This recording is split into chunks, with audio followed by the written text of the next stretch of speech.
अस्सलामुअलैकुम। हम आपको अपने यूट्यूब चैनल लिटरेरी सर्कल में खुशामदीद कहते हैं।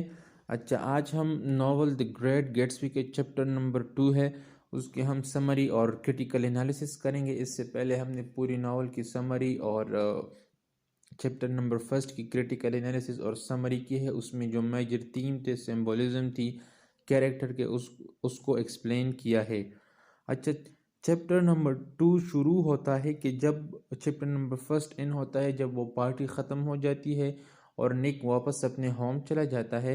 अब चैप्टर नंबर 2 यहाँ से स्टार्ट होता है कि निक और टॉम जो होते हैं, टॉम निक को अपने साथ लेकर न्यूयॉर्क चला जाता है, जहाँ रास्ते पर वो अपनी जो मिस्ट्रेस है या गर्लफ्रेंड है उसको उठाता है।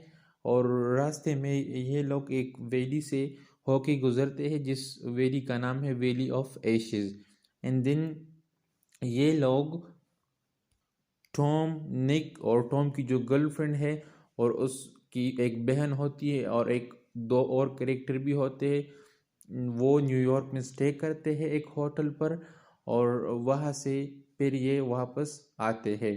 तो ये थोड़ी बहुत समरी है। अच्छा, इस नॉवल में जो बेसिक फीचर है ना, वो इसकी सेटिंग है। सेटिंग इसकी बहुत इम्पोर्टेंट है इस चैप्टर में। और सेटिंग के अलावा यहाँ पर सिंबोलिज्म भी है, जो कि हमें आएगी नज़र। अच्छा, तो सबसे पहले जब टॉम निक को अपने साथ ले जाना चाहता है न्यूयॉर्क, तो ये निकलते हैं न्यूयॉर्क के लिए। तो रास्ते में एक वैली आ जाती है जिसका नाम होता है वैली ऑफ एशेज। तो ये एक बहुत ही सिंबॉलिक फिगर है इस नावल में, क्योंकि ये वैली हमें दिखाती है जो कि the effect of modernism on natural life.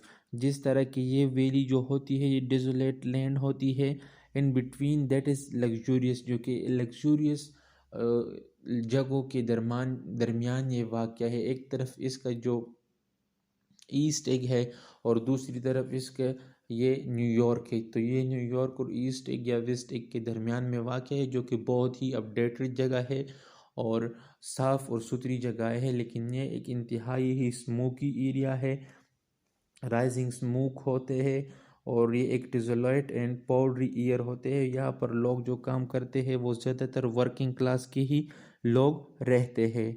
और ये हमें दिखाता है कि जिस तरह इंडस्ट्रीज़ ने ग्रोथ किया है, और ये जो वैली ऑफ एशेस है, यहाँ पर जो इंडस्ट्रियल बाई प्रोडक्ट है या वेस्ट मटेरियल है, वो यहाँ पर ही सारा आता है, जिसकी वजह से इसका एनवायरनमेंट इंतहाई ही ख़राब है। और कहते हैं कि represent the moral decay of the wealthy and also poverty, a sobering fall to opponents of the eggs prove that not everyone is good in New York. तो यहाँ से हमें ये पता चलता है कि जो मॉरल डिके है लोगों का 20th सेंचुरी में, या जो रोरिंग 20 था उसमें किस तरह लोगों की मोरालिटी ख़त्म हो गई थी। क्योंकि एक तरफ आप देखें तो न्यूयॉर्क के लोग की, दूसरी तरफ जो आइलैंड है ईस्ट वेग और उसके लोग है, लेकिन वो अपनी ज़िंदगी तो अच्छी तरीके से गुजारते हैं, लेकिन इन लोगों की ज़िंदगी बिल्कुल ही ख़राब है।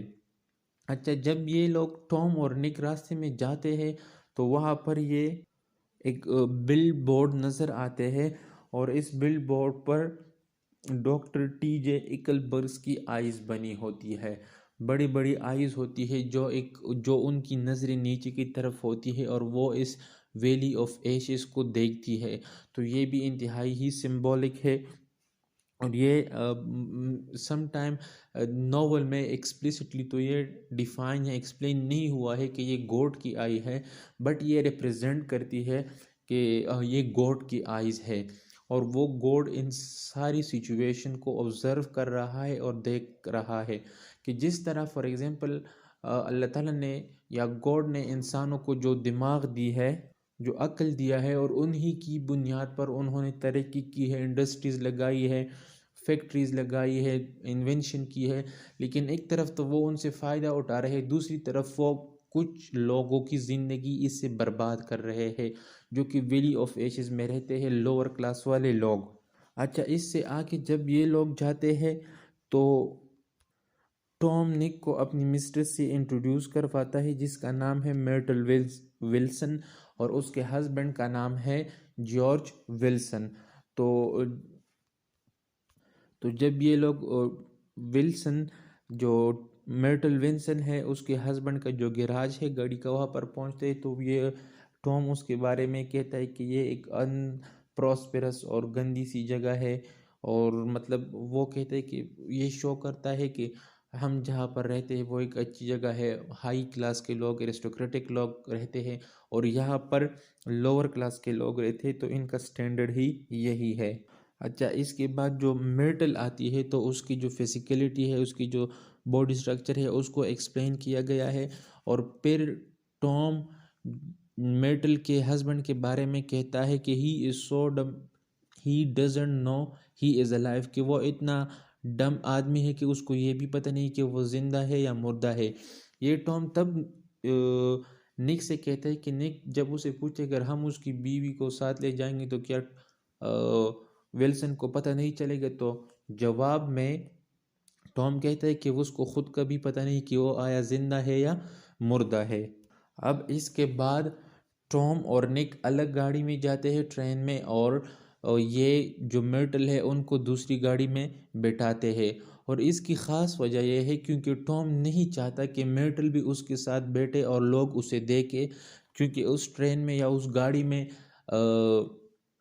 ईस्ट एक के लोग भी होंगे जो कि एरिस्टोक्रेटिक लोग हैं, तो क्या वो उसके बारे में क्या कहेंगे कि टॉम एक लोअर क्लास की लड़की के साथ या एक अन एरिस्टोक्रेटिक क्लास की लड़की के साथ बैठा है। तो ये एक हाइपोक्रेटिक नेचर ऑफ टॉम हमें नज़र आता है, और इसमें हमें डिसलॉयल्टी भी नज़र आती है जो कि इसकी मेजर थीम है, या love in lies and deceit, कि किस तरह मिर्टल अपने हस्बैंड से अपनी सिस्टर का बहाना करके टॉम से मिलने जाती है, और ये एक डिसलॉयल्टी भी है और लाइज भी है, और किस तरह टॉम अपनी वाइफ से डिसलॉयल है, मतलब डेजी से। अच्छा, इसके बाद ये लोग न्यूयॉर्क चले जाते हैं, और न्यूयॉर्क में रास्ते में जाकर वो जो लेडी है मर्टल वो अपने लिए एक स्पेसिफिक टाइप की कैब यानी टैक्सी चूज़ करती है, डॉग ख़रीदती है, और इन सारी चीज़ों का मतलब ये है कि वो ख़ुद भी अपने जो लोअर क्लास है या मिडिल क्लास है उससे तंग है, और वो ख़ुद अपने आप को भी अपर क्लास का शो करवाना चाहती है।